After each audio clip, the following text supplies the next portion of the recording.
नीतू आप गया से आ रही हैं? सर अभी मैं पटना में ही रहती हूँ। हाँ, लेकिन हैं आप गया की? जी सर। पटना में कहाँ रहती हैं? सर पाटलिपुत्रा कॉलोनी में। अच्छी बात। क्या कर रही हैं अभी? सर मैं अभी बिहार सरकार के अंतर्गत ऑडिटर के पद पर कार्यरत हूँ।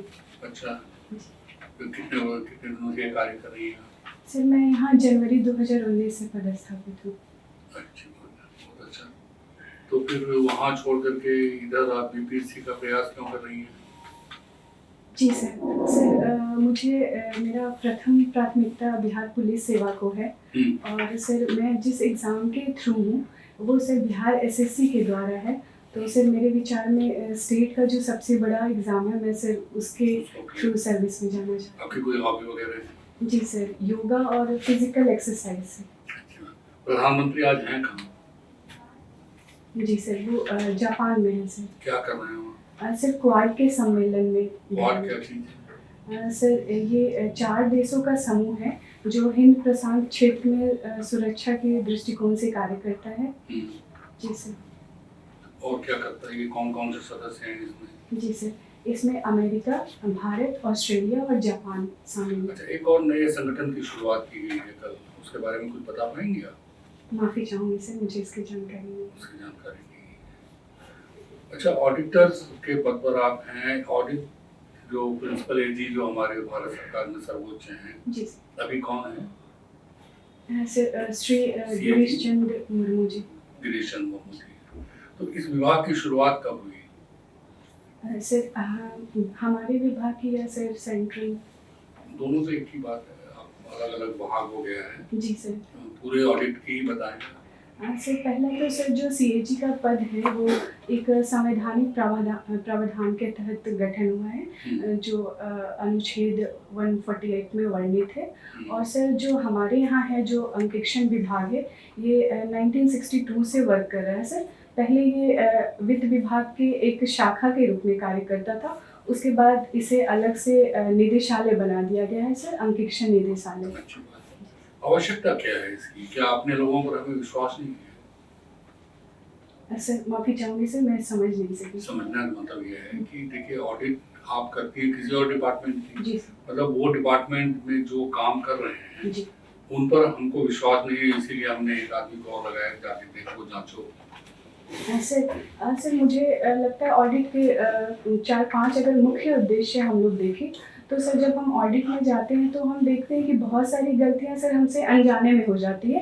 ऐसा नहीं है कि वो जानबूझ करके किसी गबन के दृष्टिकोण से किया जाए, वो नियम या प्रक्रियाओं की हमें जानकारी नहीं है तो हम गलती कर जाते हैं। तो पहला तो सर इसका सबसे जो मुख्य उद्देश्य है कि हम वैसे गलतियों को पहचान पाते हैं जो हम अनजाने में कर रहे हैं।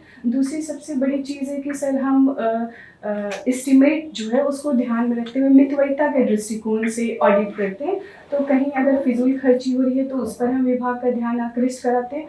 और सर सबसे बड़ी बात है, अगर जानबूझ करके किसी तरह का भ्रष्टाचार किया गया है या वित्तीय अनियमितता बढ़ती है तो उसे सरकार के दृष्टिकोण में लाया जाता है। अच्छा, ये बताइए, जब आप सरकार के दृष्टिकोण में पूरी ऑडिट करने के बाद, जैसे आप कहीं कर रही हैं, किसी विभाग में कर रही होंगी, तो पूरे बिहार में इस तरह से हो रहा है, तो जब फाइनली वो सारा ऑडिट कंप्लीट हो जाता है, आपके जो प्रिंसिपल एजी हैं उनके पास चला जाता है, तो फिर क्या होता है? जी सर। सर सबसे पहले जब हम ऑडिट हमारा समाप्त होता है तो हम एक रिपोर्ट उन्हें देते हैं जिन्हें अंकेक्षण प्रतिवेदन कहा जाता है। उसके बाद सर उनके वहाँ से कंप्लायंस आता है कि जितनी आपत्तियाँ हैं उसका निराकरण करके वे हमारे वो पास। मैं समझ गया, वो तो आप हर विभाग से हो करके अंत में जो है, जो आपके राज्य के जो मुख्य पदाधिकारी होंगे उनके पास रिपोर्ट जाती है। फिर क्या होता है? सर उस पर अगर उनके द्वारा कंप्लायंस आता है तो फिर हम जाकर के उसकी हम पहले समीक्षा करते हैं, फिर ज़रूरत पड़ी तो जाकर के भौतिक सत्यापन करते हैं और फिर उचित लगता है कि उनके द्वारा उठाया गया कदम उचित है तो फिर वो आपत्ति उस फाइल से या उनके ये से हटा दी जाती है सर। जी। और फिर बाकी कंडिकाएँ, मतलब जब तक उनके द्वारा कंप्लायंस नहीं आता है तब तक हम उन्हें स्मारक पत्र भेजते रहते हैं। नहीं, वो सही है, वो तो मैंने कहा ही आपको। जी। तो जैसे आपने किसी एक विभाग का किया, जी। आपके और सहकर्मी होंगे दूसरे विभागों के कर रहे होंगे, तो फिर ये क्या होता है? तो वही आपके स्तर पर ही समाप्त हो जाता है या आपके ऊपर में कोई अफसर होगा जिसको ये रिपोर्ट करना होता है? जी सर, ये वित्त विभाग को भी रिपोर्ट जाती है और सीएजी को भी रिपोर्ट जाती है सर। तो सीएजी क्या करता है फिर? सर यहाँ पे अभी प्रावधान है सीएजी के द्वारा भी यहाँ विधानसभा के पटल पर हमारा रिपोर्ट रखा जाता है। विधानसभा में क्यों जाता है ये, और विधानसभा में वो कौन से, क्या इसकी कोई व्यवस्था है विधानसभा के द्वारा देखने की? माफ़ी चाहूँगी सर, मुझे इस बारे में पूरी जानकारी नहीं है। जैसे सेंट्रल के स्तर पर होता है कि लोक लेखा समिति को जाती है, उसके बाद वो सदन के पटल पर जाता है, पर स्टेट लेवल पे ऐसा प्रावधान नहीं है सर लोक लेखा समिति का। ऐसा नहीं है? सर मेरे विचार से सर सीधा विधानसभा जाता है। माफ़ी चाहूँगी सर, पूरी जानकारी नहीं। ओके नीतू, जी सर। अब तो ग्रेजुएशन कॉमर्स से की, जी सर। उसके बाद भी कोई फर्दर डिग्री या कोई पढ़ाई? नहीं सर, उसके बाद मैंने कोई पढ़ाई नहीं की सर। तो फिर कॉमर्स से भी की, फिर एलएसडब्ल्यू ले लिया, क्यों ऐसा है?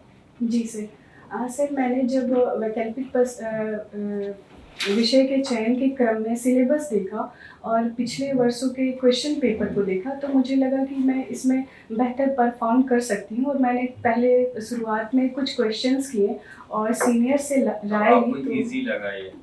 सर मुझे ये कंफर्टेबल लगा अपने हिसाब से, मैं समझने में अच्छे से सक्षम थी और मुझे लगा कि मैं अपने स्तर से ही इसे पूरा कर पाऊँगी।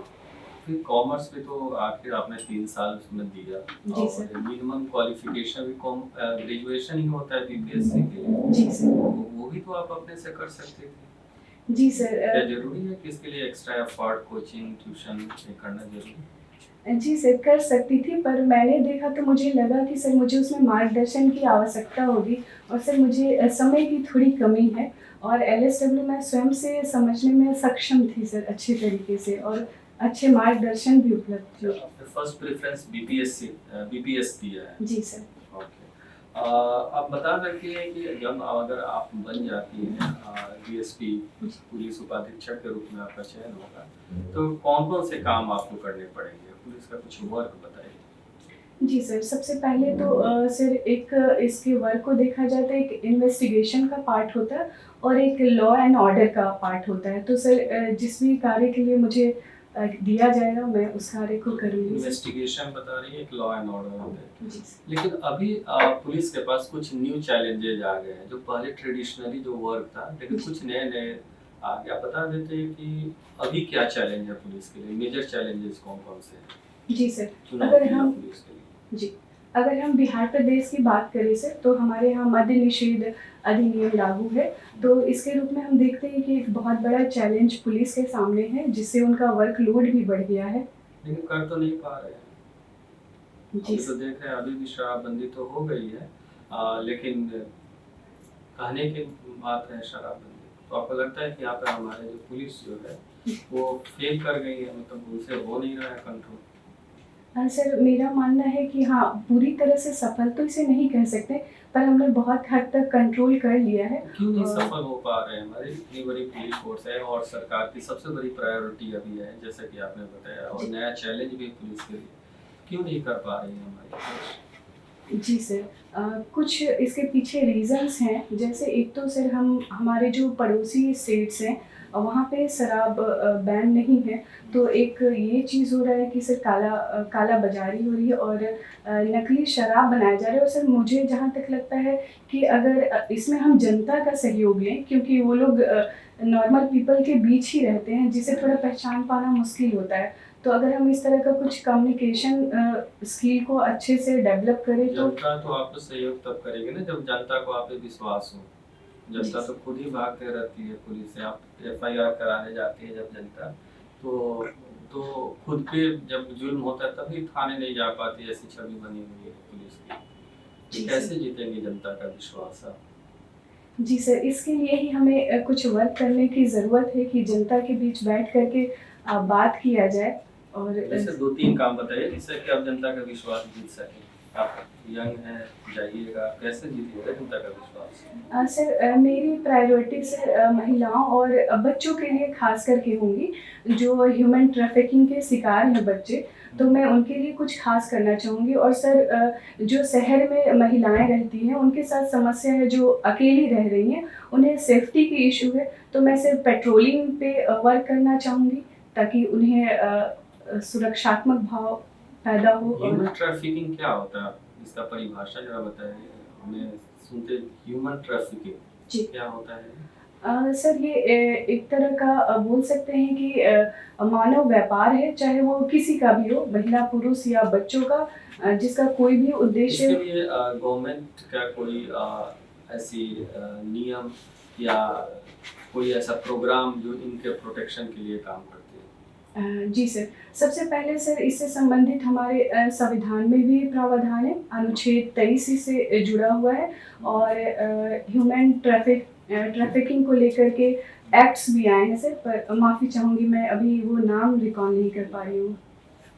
अच्छा, पहले हमारा मिनिमम वेजेस एक्ट था, लेकिन बहुत सारे एक्ट्स को एक साथ मिलाकर कोड ऑन वेजेस जी। आया है, जो आप समझिए इसको कहा जाता है संहिता। जी। पहले तो एक्ट था, अब संहिता हो गया। क्या अंतर है दोनों में? जी सर। सर जो अधिनियम एक्ट्स होते हैं वो मतलब सर एक लॉ से संबंधित होता है। जैसे हम न्यूनतम मजदूरी अधिनियम देखते हैं तो केवल वो न्यूनतम मजदूरी से संबंधित उसमें प्रावधान होंगे। लेकिन जब हम कोड की बात करते हैं सर, तो उसमें एक से ज़्यादा एक्ट्स को समाहित किया जाता है। जैसे मजदूरी संहिता में मजदूरी से संबंधित 4 कानूनों का समावेश किया गया है। अच्छा, तो अब इसमें कोई नेचर में भी कोई अंतर आया है, या वो उसी तरह है जैसे कि सिर्फ एक स्थान पे लाया गया है, या उसके नेचर में भी कोई परिवर्तन हुआ है? जी सर, इसके नेचर में भी परिवर्तन किया गया क्या है। क्या परिवर्तन है बताइए? जी सर, जैसे अगर हम न्यूनतम मज़दूरी की बात करते हैं तो पहले था कि हर स्टेट का अपना अलग-अलग मिनिमम वेजेस तय होता था, पर इसके द्वारा हम एक मिनिमम वेज को डिसाइड करेंगे। हालाँकि अभी भी राज्यों को छूट दी गई है कि उसमें वो संशोधन कर सकते हैं, लेकिन सर जो मिनिमम रेट तय किया गया है वो उससे कम नहीं हो सकता। मिनिमम वेज दिया गया है या फ्लोर वेज दिया गया है? सेंट्रल गवर्नमेंट एक फ्लोर वेज देगी या मिनिमम वेज डिसाइड करेगी? माफ़ी चाहूँगी सर, मैं कन्फ्यूज़ हूँ इसको लेके। इसमें तो पहले मिनिमम वेज था, लेकिन अब कुछ नया कॉन्सेप्ट आया है, इसमें देखिएगा क्या जी है। सर। ठीक। जी सर। अच्छा, आपकी ये बताइए कि अभी कोई पटना में आप रहती हैं, पटना का कोई सूफी साइट कोई है यहाँ पे पटना में? जी सर, मनीर शरीफ। मनीर शरीफ, ये किनके दरगाह है? सर माफ़ी चाहूँगी सर, रिकॉल नहीं कर पा रही। यहाँ सूफी महोत्सव भी शुरू होने वाले हैं, तो बता सकती हैं? कुछ आइडिया नहीं है किनके हैं मनीर शरीफ? माफ़ी चाहूँगी सर, याद नहीं कर पा रही। अच्छा, नहीं याद कर पा रही।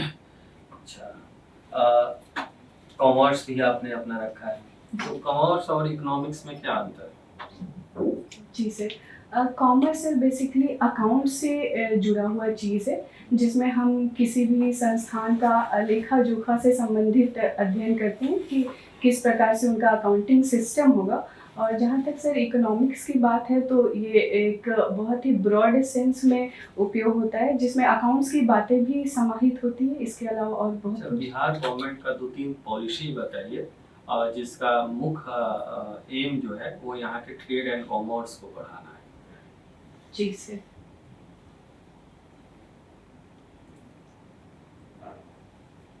सर पहले तो वो लाइसेंसिंग प्रणाली में सुधार किया गया है और एक एकल खिड़की की व्यवस्था की गई है, और सर हमारे यहाँ इंडस्ट्रियल पॉलिसी को भी लागू किया है औद्योगिक नीति से।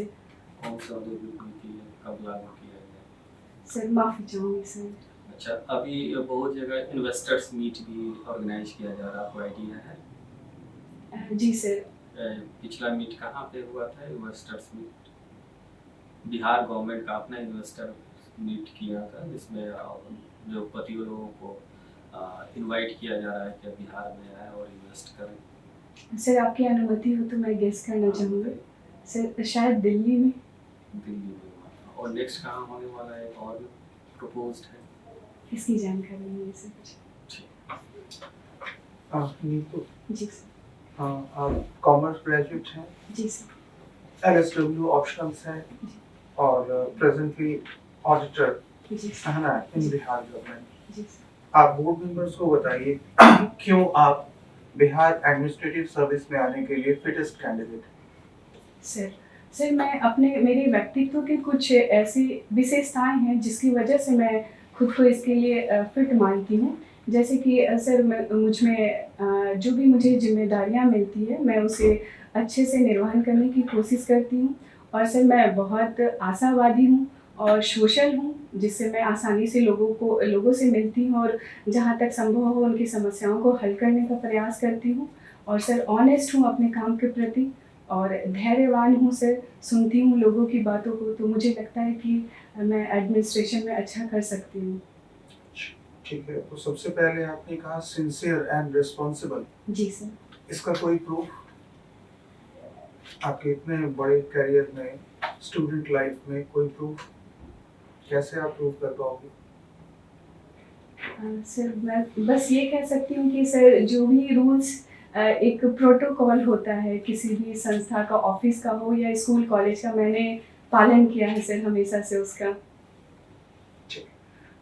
तो ये सारी चीजें आपने अपने जो भी आपके कैरेक्टर्स हैं उससे बताई। जी सर। आपका जो सब्जेक्ट बैकग्राउंड है और जो आपका वर्क एक्सपीरियंस है उसके बेस पे आप कैसे बताओगे? जी सर, जैसे कि मैं अकाउंट से भी जुड़ी हुई हूँ और ऑडिट से जुड़ी हुई हूँ, तो मैं जिस भी संस्था में जाऊँगी सर, मेरा पहला प्रयास होगा कि हम जो इस स्तर पर गलतियाँ करते हैं अकाउंटिंग के लेवल पे, वो गलतियाँ हम ना कर सकें और हमारा अकाउंट्स प्रॉपर हो और मितव्ययिता को ध्यान में रख के किया जाए। ठीक है। फिर आपका दूसरा subject एलएसडब्ल्यू।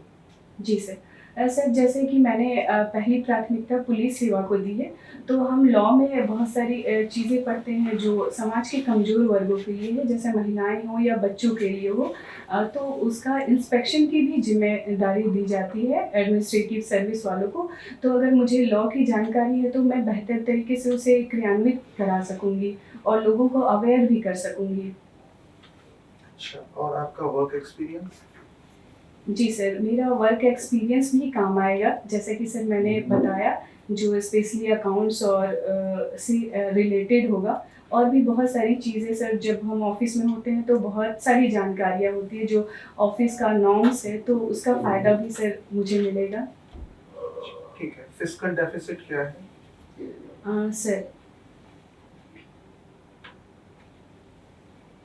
What is fiscal deficit? हम लोग ये टर्म बहुत ज्यादा सुनते जी रहते सर, हैं। जी सर। सर कुल आय में से कुल व्यय घटाने के बाद जो आता है, उसमें से फिर सर मुझे लगता है शायद ब्याज को भी घटाया जाता है। माफ़ी चाहूँगी सर, एग्जैक्ट नहीं बता पा रही। ठीक। आप मुझे कुछ ऐसे महिलाओं के नाम बताइए जो कि कहीं ना कहीं फाइनेंशियल सेक्टर से, फाइनेंशियल इंस्टीट्यूशन से जुड़ी हुई हैं और उन्होंने अच्छा काम किया है। जी सर। सर सबसे पहले तो हमारी वित्त मंत्री हैं श्रीमती निर्मला सीतारमण। और सर हमारे बिहार में जो डिप्टी सीएम हैं, वो भी वित्त मंत्री हैं, श्रीमती रेणु देवी। माफ़ी चाहूँगी सर, माफ़ी चाहूँगी सर, वो वित्त मंत्री नहीं है। सर फाइनेंस से हाँ सर, एक जो महालेखा नियंत्रक के पद पर हैं श्रीमती सोनाली सिंह। और भी काम नहीं कर पा रही। इंटरनेशनल लेवल पे? इंटरनेशनल सर IMF की प्रमुख, महिला प्रमुख हैं। क्या? सर मैं अनुमान लगाना चाहूँगी सर, क्रिस्टीना लगाए।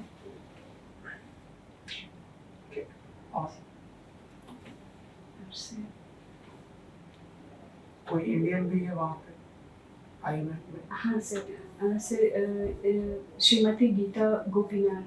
क्या है? सर वो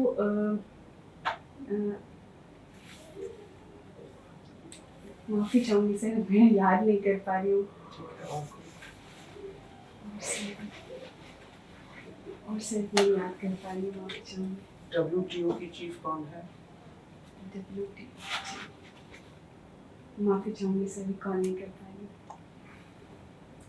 FATF क्या है? सर ये एक तरह का एक इंटरनेशनल संस्थान है जो कि एक लिस्टिंग जारी करती है जिसे हम ग्रे लिस्ट या ब्लैक लिस्ट में वर्णित करते हैं, और किसी देश का फाइनेंशियल कंडीशन डिसाइड करता है कि वो इसके किस लिस्ट में आएगा। जैसे अगर कोई देश आतंकवादी समूह को फाइनेंशियली सपोर्ट करता है या किसी भी तरह का सपोर्ट करता है तो उसे इस लिस्ट में डाला जाता है। जैसे कि अभी पाकिस्तान इसके ग्रे लिस्ट में जारी है, सूची में है, तो इसके बहुत से नुकसान होते हैं सर, जैसे इंटरनेशनल फंडिंग इन देशों को नहीं हो पाती है और ट्रेड को बहुत नुकसान पहुंचता है। FATF होता क्या है? FATF full form? जी sir, financial action task force. ठीक है। अभी कुछ स्टेट्स ने वापस से ओल्ड पेंशन स्कीम को फिर से लाने का डिसीजन लिया है। कौन से स्टेट्स हैं वो? सर छत्तीसगढ़, राजस्थान से 2 याद कर पा रही हूँ। क्यों ऐसा क्यों कर रहे हैं? क्या दिक्कत है NPS में? सर मेरा जहाँ तक मानना है कि पेंशन्स के बहुत सारे बेनिफिट थे। एक तो है कि सर 60 इयर्स के बाद वो मंथली एक फिक्स इनकम की तरह होता है, तो उसके बाद है कि आप खुद का भार वहन करने में सक्षम होते हैं। ये आप ओल्ड की बात कर रही हैं? जी जी सर। और NPS में है कि एक मुश्त आपको राशि दे दी जाती है, और हाँ इसमें कुछ प्रावधान है सर कि मंथली भी कुछ मिनिमम अमाउंट पे होता है। हालांकि अभी इसके रिजल्ट सामने नहीं आए हैं सर, इसलिए मैं एग्जैक्ट नहीं बता पाऊंगी कि NPS में कैसा होता है, पर जो वहाँ पे लागू किया गया सर उसमें और भी सुविधाएं थी। जैसे पेंशन्स होता है तो सर्विस में रहते हुए भी उससे पैसे विड्रॉल किए जा सकते हैं, लेकिन सर NPS के साथ ये सुविधा नहीं है, तो उन स्टेट्स में शायद ये सब फायदाएं देखते हुए सर इसे लागू किया। अच्छी बात है। आपने जब महिलाओं के नाम बताए तो आपको बैंकिंग से या इंडस्ट्री से आपने किसी का नाम नहीं लिया, 2-1 नाम बताइए। जी सर। पहले भी नहीं हूँ, कोई आवश्यक नहीं है कभी। हाँ सर, SBI की प्रमुख श्रीमती अरुंधति भट्टाचार्य। और एक उद्योग क्षेत्र से बताएं। जी सर। सर सेल की प्रमुख हैं श्रीमती सोमा मंडल। तो आपको अब याद आ गया, उस समय आपको याद नहीं आया था। अच्छा मुझे एक चीज बताइए, भारत के किसी मुख्यमंत्री ने कहा, जब उन्होंने मुख्यमंत्री का चार्ज लिया तो उन्होंने कहा देखो ये प्रोजेक्ट 10,000 करोड़ रुपए का था, मैंने इसको 7,000 करोड़ में करवा दिया, है ना। अब इस वक्तव्य से क्या क्या माने निकलते हैं? हाँ सर, इस वक्तव्य से पहला ये मायने निकलता है, आप एज एन ऑडिटर बोलेंगे। हाँ जी, क्योंकि कि उन्होंने मितव्ययिता का ध्यान रखते हुए कम कॉस्ट में उस प्रोजेक्ट को पूरा कर लिया। जी सर। तो जब ये एस्टिमेट बना होगा, है ना, नॉर्मली एक एस्टिमेट जब बनता है तो उसमें 10% का मार्जिन होता है। मेरे ज्ञान से जो होता है मुझे कि 10% उसमें रखा जाता है जो कि PWD का या CPWD का कॉस्ट होता है ना। तो मान लीजिए 10,000 करोड़ का कोई प्रोजेक्ट होगा तो 9,000 तो उसकी लागत आ रही है। तो क्या जब आप 7,000 में उसको कर रहे हैं तो आपने मानकों के साथ कोई समझौता किया है क्या, और क्या माने निकल सकते हैं इसके? सर एक तो ये हो सकता है कि जब किसी प्रोजेक्ट को पूरा करने में समय ज़्यादा लगता है तो उसकी कॉस्टिंग भी बढ़ जाती है, क्योंकि अगर हम उस कार्य में लेबर्स को लगा रहे हैं तो ज़्यादा सैलरी पेड होगी। अगर उसको हम कम समय में ख़त्म करने की कोशिश करें तो आप जब प्रोजेक्ट बनाते हैं तो उसकी तो एक समय सीमा निर्धारित रहती है कि वर्क ऑर्डर देने से इतने दिनों के अंदर में आपको इस काम को कंप्लीट कर लेना है। वो डेविएशन हम ना माने, है ना। एक समय सीमा के अंदर काम को खत्म करना है, वो खत्म भी करा दिया गया। तब भी जो ये मार्जिन जो है ये क्या दिखाता है? या तो एस्टिमेट ज़्यादा था, है ना, उतने की जरूरत शायद नहीं थी, तब तो मुख्यमंत्री जी ने कम पैसे में काम करा दिया। हाँ सर, इससे ये भी हो सकता है कि वो सारी संभावनाएं बताएं आप। जी सर, एक तो ये हो सकता है कि उसमें जो शामिल किया गया हो पहले उसकी ज़रूरत ना हो या कम ज़रूरत हो, और हमने जो मार्केट में उपलब्ध है उन चीज़ों को उपलब्ध कराने वाले संस्थान या जो भी इंडस्ट्री, तो हमने जिसने सबसे कम बिड लगाई हो हमने उसे कॉन्ट्रैक्ट दिया हो। इसका ये अनुमान भी लगता है तो सर? नियम तो वही है, कम सबसे हाँ। कम वाले को देना है आपको। जी जी है ना? सर, जी सर। अच्छा, एक चीज़ और बताएं कि जब आप काम देख रही होती हैं, आपने देखा ऑडिट किया कि एक काम था वो 30% जो नॉर्मल उसका शेड्यूल और रेट होना चाहिए उसे 30% लेस में काम किया गया है, हम्म, ठीक है। 100 रुपये की कीमत थी, वो 70 रुपये में की गई। इससे क्या क्या माने निकलते हैं? जी सर। पहले तो हम देखेंगे कि सच में जिस काम के लिए अगर 100 रुपये निर्धारित था तो उस काम को 70 रुपये में कैसे किया गया, तो उसकी गुणवत्ता में कहीं कोई कमी तो नहीं है या उसे ठीक प्रकार से पूरा नहीं किया गया हो? इसके लिए जो ऑडिट होता है उसको क्या ऑडिट कहा जाता है? आप तो नॉर्मली फाइनेंशियल ऑडिट करती जी।